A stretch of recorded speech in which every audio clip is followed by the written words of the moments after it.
오늘 주실 말씀 보도록 하겠습니다. 말씀이 두 군데인데요. 에스겔 47장 8절에서 10절 말씀 먼저 봉독해 드리겠습니다.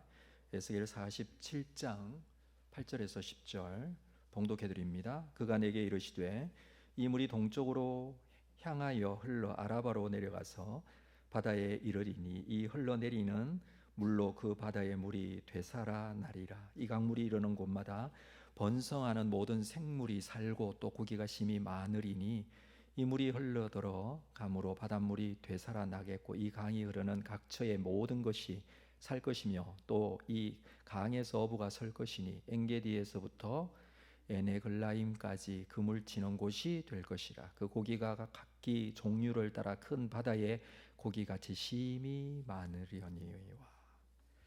그리고 사도행전 3장 말씀입니다. 사도행전 3장 6절 7절 말씀 봉독해 드립니다.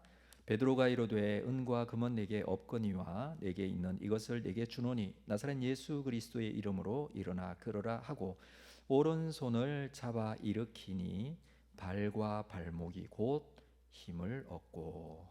아멘. 이 시간에 준비하신 힘을 얻었으니까 이제 뭔가 일어서서 어딜 막 가야 될 것 같죠. 근데 신기해요.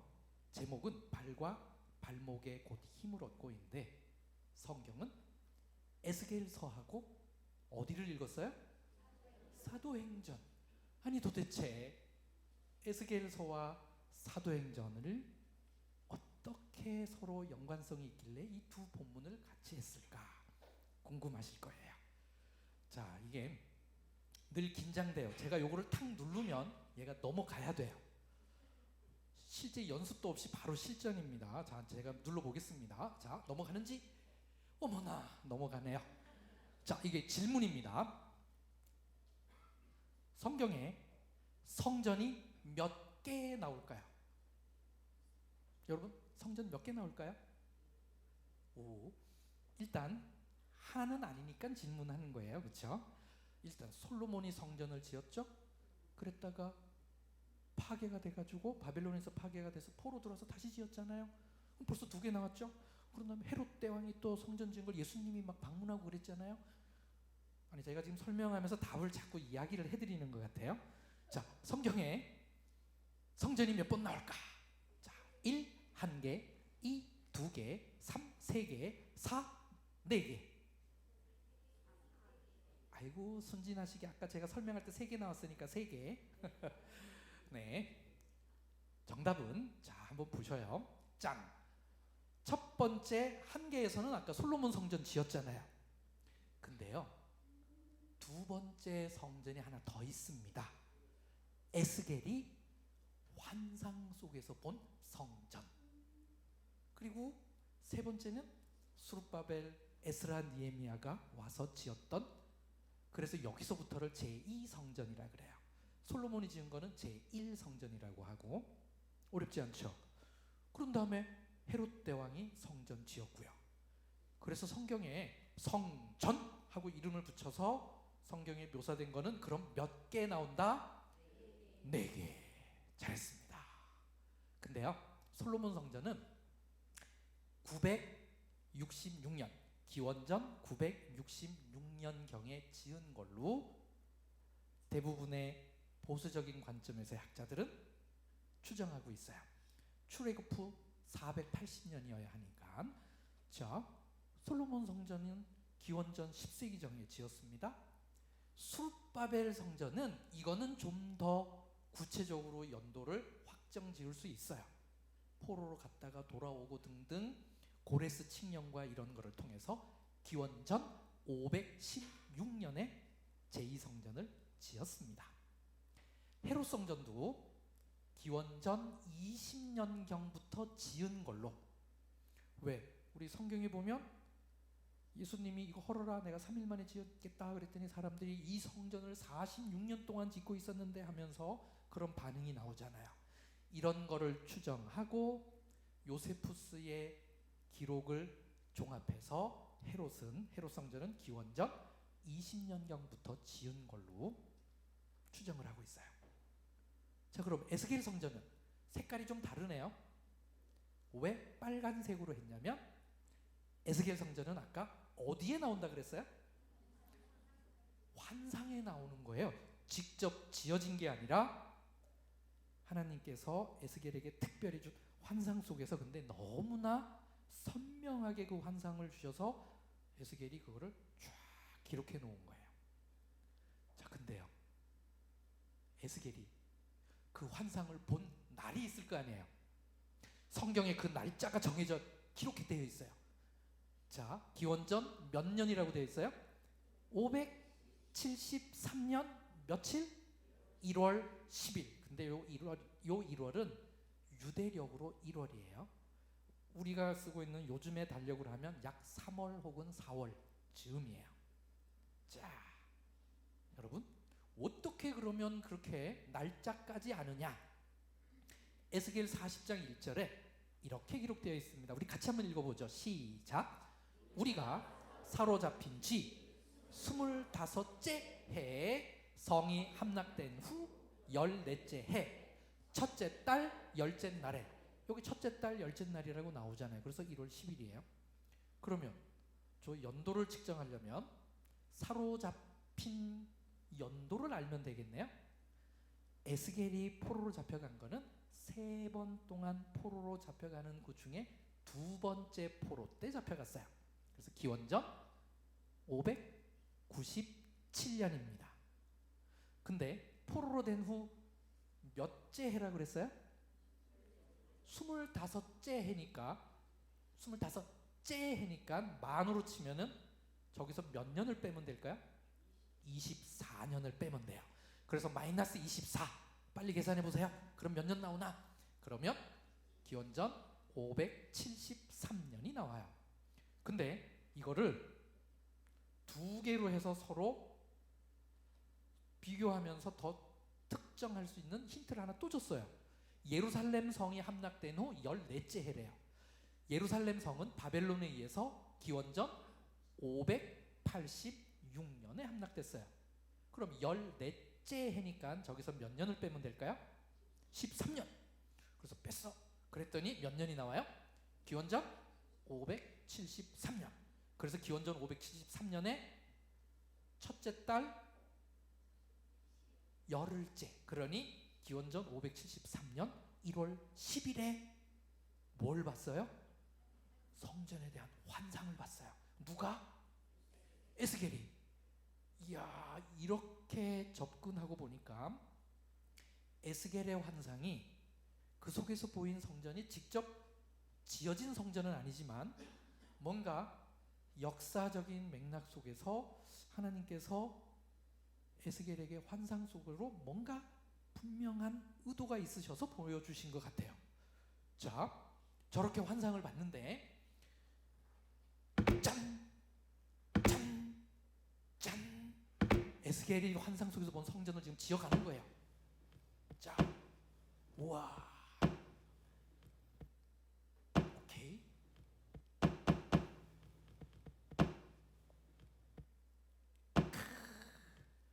이 그림을 누가 그렸을까요?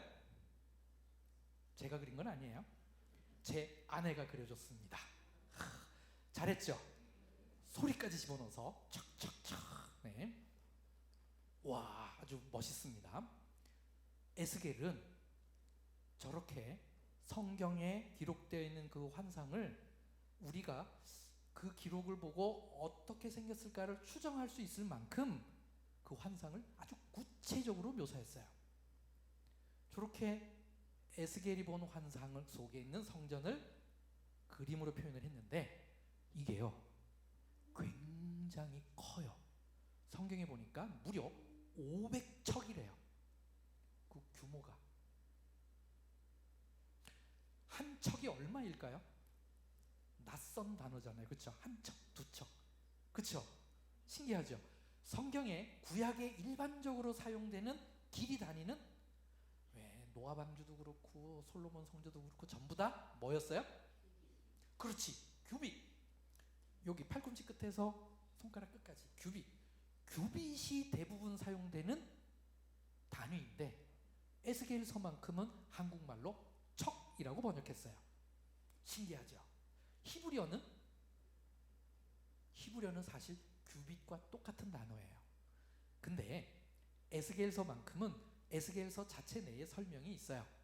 그 척에 대한 설명이 규빗에다가 손바닥 하나 넓이를 더한 그 넓이로 얼마다. 에스겔서는 규빗 더하기 손바닥. 그래서 한국말은 이걸 번역하시는 분들이 척이라는 단어를 쓴 거예요. 그래서 규빗보다는 좀 더 길어요. 그래서 학자들은 요거를 긴 규빗이라고 표현을 합니다. 53cm에서 55cm예요. 한 규빗이. 자, 일단은 계산하기 쉽게 하기 위해서 우리 55cm로 계산을 해보죠. 자, 빨리 계산하세요. 한 척이 55cm예요. 그럼 500척이면 몇 메타가 될까요? 아주 잘했어요. 몇 메타? 275m. 여러분 상상을 해보세요. 에스겔이 본 환상의 성전은 한 변의 길이가 무려 575m예요. 우리 온사랑교회보다 엄청나게 더 큰 규모였습니다. 와, 그래서 275m. 근데요, 희한해요. 에스겔이 성전에 대해서 자세하게 묘사를 했는데 이상해. 뭔가를 설명하기 위해서 그런 것 같았고, 한참을 묘사하고 난 다음에 갑자기 에스겔이 본 그 성전 속에서 물이 흘러나와요. 여러분 그거 여러 번 들어보셨잖아요. 또 읽어보시기도 하고. 에스겔이 본 성전 환상 속에서 성전에서 물이 막 흘러나와요. 자, 성경 구절을 보겠습니다. 에스겔 47장 1절이에요. 우리 같이 읽어보겠습니다. 시작. 그가 나를 데리고 성전 문에 이르시니 성전의 앞면이 동쪽을 향하였는데 그 문지방 밑에서 물이 나와 동쪽으로 흐르다가 성전 오른쪽 제단 남쪽으로 흘러내리더라. 머릿속에 그림이 그려지세요? 물이 어디서 나오는지? 저거를 보고 이렇게 그림을 그리실 수 있는 분은 상상력이 아주 뛰어나신 분이에요. 뭔가 알듯하지만 정확하게 물이 어디서 나오는지가 좀 알듯 모를 듯 해요. 그래서 제가 요거를 히브리어를 그대로 한번 직역을 해봤어요. 그랬더니 조금은 뉘앙스가 달라요. 우리 한국말 번역하고는. 그가 나를 성전문으로 다시 돌아오게 했다. 왜냐하면 아까 성전 환상 보여주면서 이렇게 데리고 다니면서 다 보여줬어요. 그러더니 마지막에 다시 출발했던 문으로 와. 근데 아까는 문지방에서 물이 나온다 그랬잖아요. 근데 그 문지방이, 여러분 외국 나가보세요. 문지방 있나? 그러니까 우리나라에만 독특한, 그래서 우리나라 성경에만 나오는 표현이에요. 히브리어적 표현은 성전의 기초예요. 성전 기초에서 물이 흘러나오는데 어느 쪽으로 흘러나온다고요? 동쪽을 향해. 왜? 성전 앞이 동쪽을 보고 있으니까. 그러니 그 앞에서 물이 나오는데 어디서 물이 나온다고요? 성전 기초에서. 그리고 요거는 히브리어로 보면 여기까지가 전반부, 후반부 구절에서 보면 물이 성전의 오른쪽 밑에서 나온대요. 그러니 성전 기초인데 성전 오른쪽 기초 밑에서 물이 나와서 흘러가. 그리고는 제단 남쪽 방향으로 흘러간다 해요. 자, 백문이 불여일견. 제가 말로 설명을 했는데 이번에는 시각적으로 한번 보여드릴게요. 성전 어디에서 물이 흘러나오는지 자, 한번 보겠습니다. 물이 흘러가죠? 네. 안쪽 성전문을 드러내니까 이제 물이 어디서 나오는지가 보여. 문지방이 아니라 성전 기초 밑에서. 그래서 여기가 성전 오른쪽 편이에요. 그렇죠? 성전을 앞 기준으로 하면 오른쪽에서. 그리고는 제단 남쪽을 향하여 흘러나가고 있어요. 왜? 성전 앞이 동쪽을 보고 있으니까. 자, 이제 성전 기초 오른쪽에서 물이 흘러나온다까지 했어요. 자, 근데 오른쪽에서 흘러나와서 동쪽을 향해 흘러가요. 그럼 계속 이 물이 어느 쪽으로 흘러간다는 거예요? 동쪽으로 계속 가겠죠. 그래서 실제로 성경에 보면 에스겔이 성전에서 물이 흘러나오는 것까지만 보는 게 아니라 신기해요. 시켜요. 뭐라고 하냐면 천척을 측량한 데 가서 얼마나 물이 흐르는지 재보래요. 그래서 천척을 갔더니 물이 어디까지 왔어요? 발목. 그럼 천척이면 몇 미터일까요? 약 아까 우리 한 척을 55cm로 계산하면 그러면 550m. 그래서 천척을 가서 쟀더니 물이 어디까지? 발목. 근데 끝이 아니에요. 또 천척을 가래요. 가서 쟀어. 그랬더니 물이 어디까지 왔어요? 무릎. 그러면 이제 얼마만큼 거리를 간 거냐면 천척을 2번 갔으니 2천척을 갔겠네요. 근데 한 번 더 가. 이제 3천척을까지 갔어요. 그래서 약 1650m쯤 가서 쟀더니 물이 어디까지 왔어요? 허리. 또 했어요. 한 번 더 천척을 가서 4천척, 무려 2200m를 가서 쟀더니 이제는 건너지 못하는 강이 됐어요. 그래서 능히 수영할 만한 물이 됐다고 그랬어요. 수영 못하면 이제 못 건너가는 거예요. 오, 자, 근데요, 희한해요. 요엘서에도 에스겔의 이 환상을 보충 설명하는 듯한 구절이 하나 딱 나옵니다. 요엘서 3장 18절입니다. 우리 같이 읽어보겠습니다. 시작. 여호와의 성전에서 샘이 흘러나와서 시딤 골짜기에 내리라. 에스겔의 환상을 아주 한 구절로 짧게 이렇게 요약해서 설명하는 것 같아요. 여호와의 성전에서 샘이 흘러나와서 어디에 이른다고요? 시딤 골짜기. 그러면 여러분이 머릿속에서 한번 잘 상상해서 대답해 보세요. 저 시딤 골짜기는 성전의 어느 쪽에 있을까요? 동서남북 중에. 남.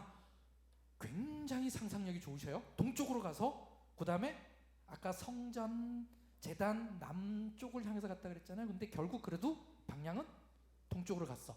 결국 동쪽 맞아요. 동쪽인데 그 다음부터 이렇게 뭔가 이렇게 흘러가야 되겠죠. 실제로 예루살렘에 성전 터가 있는 그 앞에 골짜기가 있어요. 그래서 그 골짜기를 시딤 골짜기와 같은 걸로 봐요. 뭐냐면 시딤 골짜기와 기드론 골짜기. 그래서 예루살렘 성경 지리할 때 보면 기드론 골짜기가 막 나오는데 아까 요엘서에만 딱 나오는 시딤 골짜기와 이 기드론 골짜기는 서로 그래서 같은 걸로 봅니다.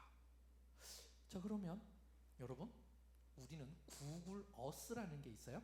그걸로 시딤 골짜기가 어떻게 흘러가는지 한번 따라가 볼 수 있겠죠. 그래서 제가 한번 따라가 봤습니다. 빨갛게 표현한 거는 제가 이거를 하나씩 하나씩 점을 찍어가지고 그대로 흘러가는 대로 따라가 봤어요. 그랬더니 아까 동남쪽이라 그랬잖아요. 저 동쪽은 동쪽인데 그 다음에 또 살짝 남쪽으로 좀 해서 그래서 정확하게 동남쪽 맞았어요. 그러면 저 물이 흘러서 어디까지 갔을까요? 저 옆에 시커먼 거 있잖아.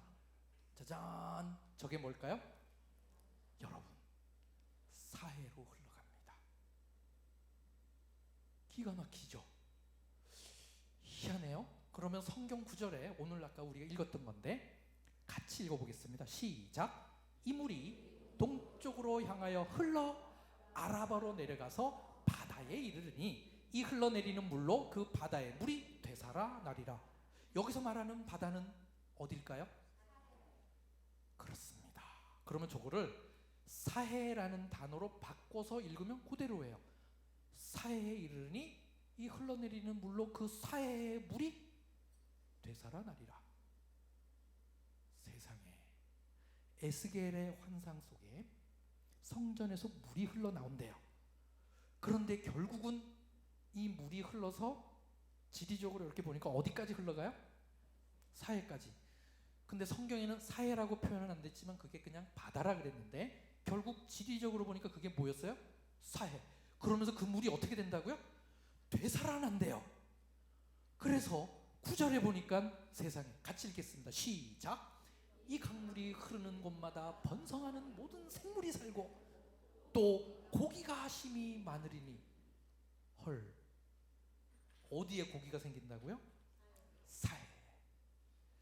급기야는 그 다음 절입니다. 같이 읽습니다. 시작. 또 이 강가에 어부가 설 것이니 엔게디에서부터 에네글라임까지 그물 치는 곳이 될 것이라. 세상에, 오죽하면 사해에 고기가 생겨서 어부들이 그물을 친대요. 신기하죠? 에스겔의 환상은 성전 환상에서 끝나는 게 아니라 이상해요. 사해가 되살아나리라는 것까지 연결이 돼요. 마치 에스겔의 환상이 이루어진 것 같은 곳이 사해 근처에 있어요. 신기하죠? 그게 어디냐면 방금 우리 엔게디에서 에네글라임까지, 엔게디는 성지순례 오시는 분들이 다 가면서 방문하기도 하고 지나가면서도 보기도 하고 할 수 있는, 쉽게 접근할 수 있고 많이 알려진 곳이에요. 근데 에네글라임은 아직 안 알려져 있고, 그리고 지금 성경과 관련돼서 사해가 되살아나리라라고 하는 그것과 관련돼서 유일하게 한 번 나온 에네글라임, 이 부분에 대해서는 많이 관심들을 안 가졌었어요. 그럼 그 에네글라임으로 추정되는 데가 어디냐? 여러분, 히브리어로 엔 에글라임 해석을 하면 에겔이 어린 소라는 뜻이에요. 어린 소면은 뭐예요? 한국말로 송아지잖아요. 그래서 굳이 번역하자면 두 마리의 송아지 샘, 그래서 두 송아지의 샘입니다. 에네글라임은 에노쭈킴이라는 곳이 바로 성경의 에네글라임의 후보지로 추정되는 곳이에요.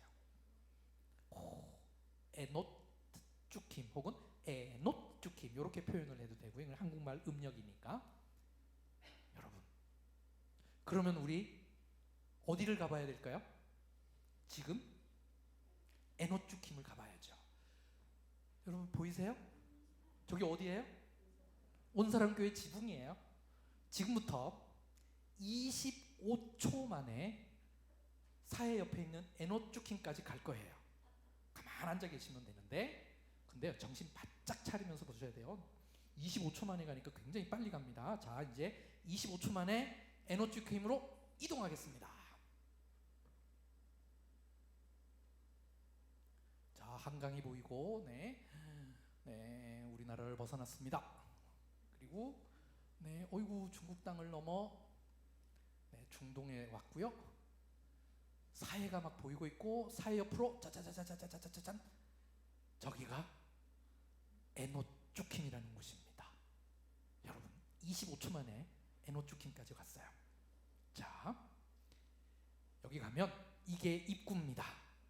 에노쭈킴, 그래서 절벽들의 샘들, 이렇게 분말이 있고요. 저거는 고고학 발굴 현장이에요. 예전 학자들은 사해사본, 쿰란에서 사해사본 할 때 조기에서 사해사본에 쓴 두루마리를 만들었을 것이다 라고 추정하는 데가 바로 저기예요. 그리고 요즘 학자들은 저기가 발삼 향수 공장이다 라고 추정하는 데가 저기입니다.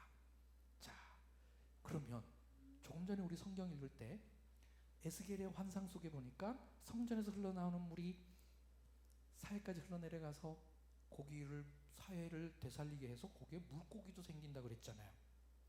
저기에는 사해 바로 옆인데 물고기도 있어요. 제가 그거를 촬영하는데 성공했어요.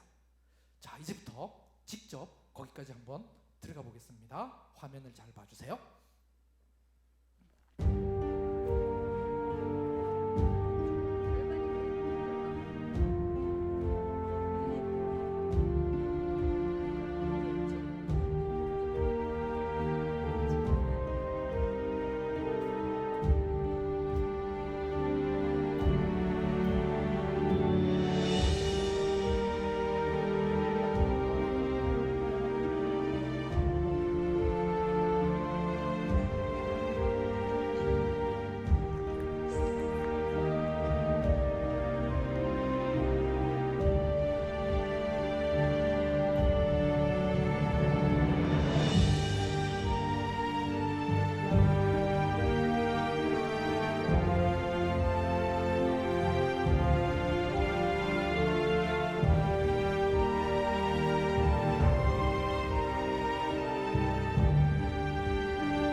침례식하는 겁니다.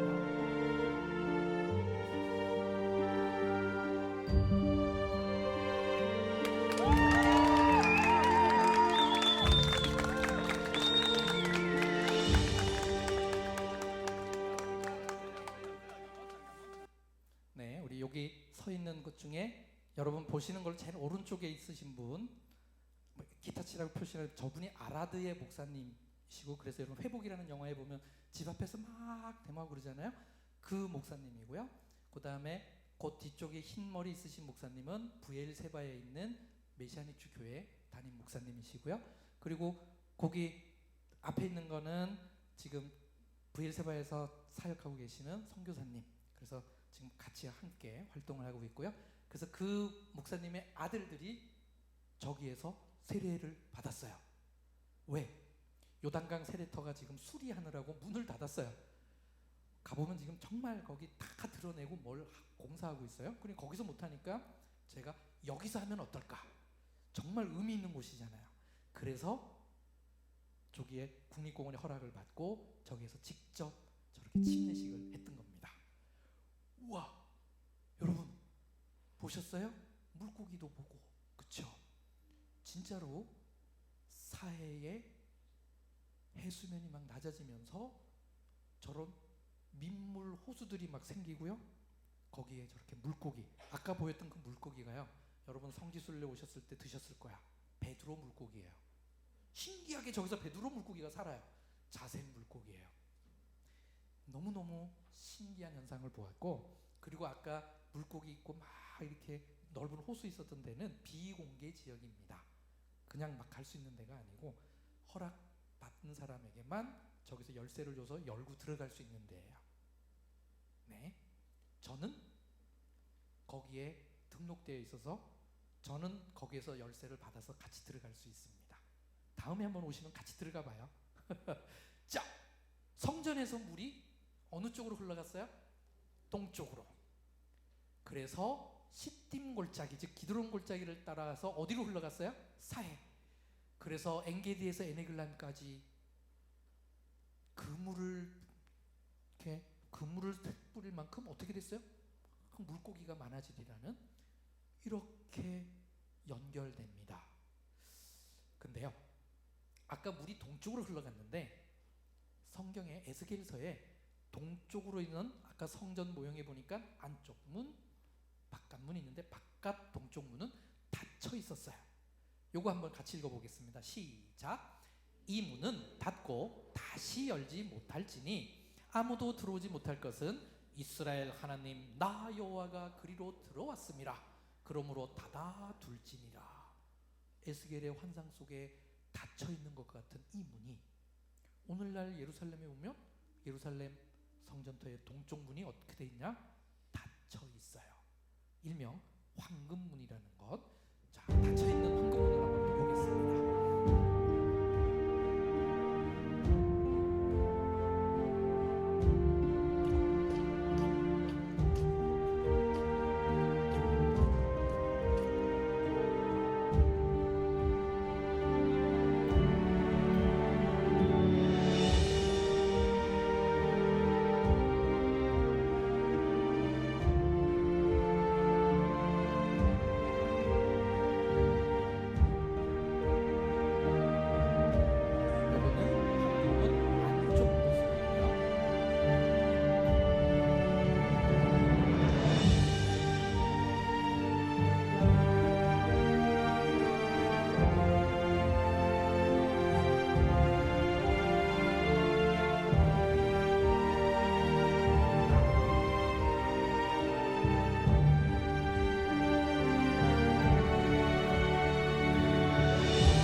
에스겔의 환상과 오늘 사도행전 3장을 같이 읽었잖아요.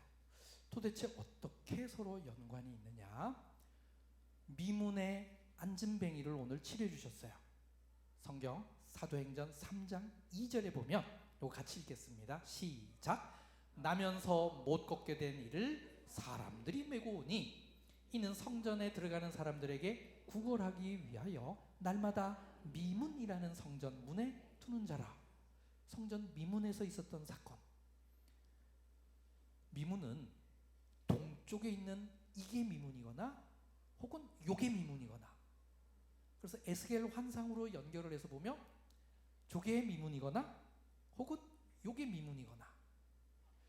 그러니 아까 에스겔이 본 환상에서 본 그 물이 흘러가는 그 방향에 있는 그 문 앞에서 베드로가, 같이 읽겠습니다. 자, 이거는 같이 읽습니다. 시작. 베드로가 이르되 은과 금은 내게 없거니와 내게 있는 이것을 내게 주노니 나사렛 예수 그리스도의 이름으로 일어나 걸으라 하고 오른손을 잡아 일으키니 발과 발목이 곧 힘을 얻고. 발과 발목이 곧 힘을 얻었어요. 에스겔의 환상에서 보니까 성전에서 물이 흘러나와서 동쪽으로 가서 천척을 측정했더니 거기에서 물이 얼만큼 갔다 그랬어요? 발목까지. 뭔가 성전의 동쪽 문 그리고 발목, 뭔가 이미지가 막 겹치는 게 나오죠. 그래서 이를 일으켜 세웠더니 같이 읽습니다. 시작. 걷기도 하고 뛰기도 하며 하나님을 찬송하니. 누가? 아까 그 안진뱅이가 발과 발목에 힘이 없으면 일어서지도 못하고 걷지도 못하고 뛰지도 못해요. 근데 발과 발목에 힘이 생기니 이 사람이 어떻게 해요? 걷기도 하고 뛰기도 하고 막 다니면서 하나님을 찬송했어요. 이게 사도행전 몇 장에 있어요? 3장. 사도행전 1장에서 예수님 어떻게 해요? 승천하셔요. 사도행전 2장에서 무슨 일이 있죠? 마가의 다락방, 성령 강림. 오늘이 무슨 주일이죠? 여러분, 교회력으로 하면 오늘이 성령 강림 주일입니다. 세상에, 7주 전이 부활절이었어요. 그러니 부활 후 77에 49, 그래서 49 다음 날, 그러니 그게 50일, 그래서 오순절, 오순절 성령 강림. 그래서 오늘이 우리 교회에서는 성령 강림 주일로 지키고 있고요. 이번 주간에 물론 이미 이제 요걸 하다 보니 이스라엘에서는 이번 지난 주에 6월 2일 날이 뭐였느냐? 오순절, 구약으로 하면 77절이었어요. 그래서 성령 강림 후 첫 번째 이적과 기적으로 묘사된 게 성전 미문에서 안진뱅이를 일으켜준 이 사건입니다. 신기하죠? 성령 강림한 후에 베드로가 설교하고 난 다음에 성전 가다가 3시쯤에 유대 시간으로 제3시에 설교를 해요. 그리고 제9시에 여기서 안진뱅이를 이렇게 일으켜준 겁니다. 여러분, 에스겔서에 보니까 성전에서 물이 흘러나와요. 사도행전에서 보니까 성전 동쪽 미문, 그러니 서로 동쪽이 겹칩니다. 에스겔의 성전에서 흘러나온 물이 발목을 갑니다. 베드로가 일으켜 세웠더니 그의 발목에 힘이 생겼어요. 그리고 또 천척을 갔더니 무릎까지 왔어요. 이제 막 걸어 다녀요. 그리고 또 천척을 갔더니 허리까지 와요. 이제는 막 뛰어다녀요. 그래서 강이 돼서 수영할 만하는데 이제 여기저기 막 돌아다니면서 하나님을 찬양합니다. 근데 에스겔의 성전에서 흘러나오는 이 물은 모든 신학자들이 이렇게 표현합니다. 구약 속에 있는 성령에 대한 예표적으로 보여준, 즉 시각적으로 보여준 성령 역사에 대한 시각적인 예표적 사건. 그리고 사도행전에서 안진뱅이 일으켜준 사건이 성령 강림 후 뭐였어요? 첫 번째 기적으로 묘사된. 그러니까 결국 이 두 개의 서로 겹치는 거는 뭐냐? 성령이라는 겁니다. 우와. 그래서 결국 여러분,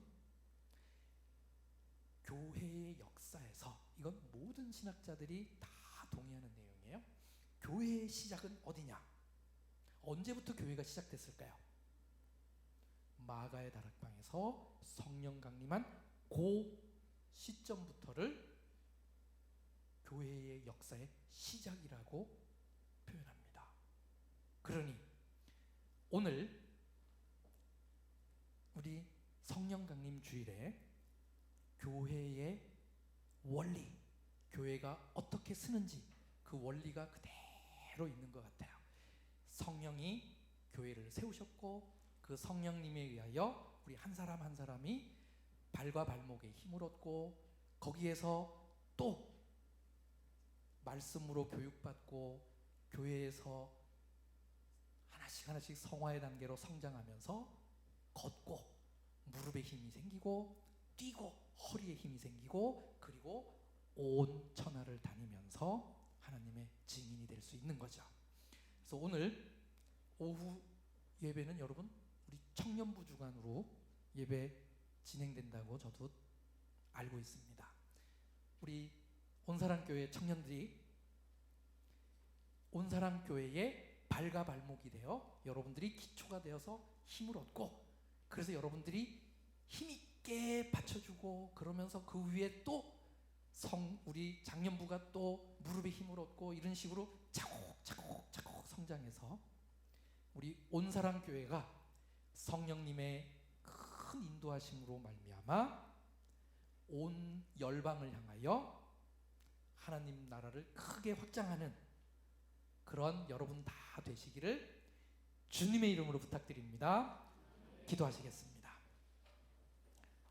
사랑의 하나님, 에스겔의 환상을 그저 환상으로 생각했었는데 차근차근 살펴보니 이 에스겔의 환상 속에 성령님의 역사를 시각적으로 보여준 부분을 저희들 오늘 함께 나누어 보았습니다. 베드로가 안진뱅이를 일으켜준 이 사건이 성령 강림 후 처음으로 일어난 기적임을 저희들 찾아보았습니다. 주님, 우리 온사랑교회도 이와 같이 우리의 앞으로 일어날 모든 것을 성령님께 맡깁니다. 성령님이 이 교회를 일으켜 세워 주시옵시고 이 교회의 발과 발목을 튼튼하게 세워 주시고 무릎에 힘이 생기고 허리가 튼튼해져서 온 열방을 향하여 걷고 뛰며 하나님의 말씀을 증거하는 하나님의 일꾼들 다 되게 하여 주시옵소서. 온사랑교회를 통하여 온 열방에 우리 그리스도의 사랑이 전파되는 놀라운 축복과 역사가 일어나게 하여 주시옵소서. 모든 말씀 예수님의 이름으로 기도드립니다. 아멘.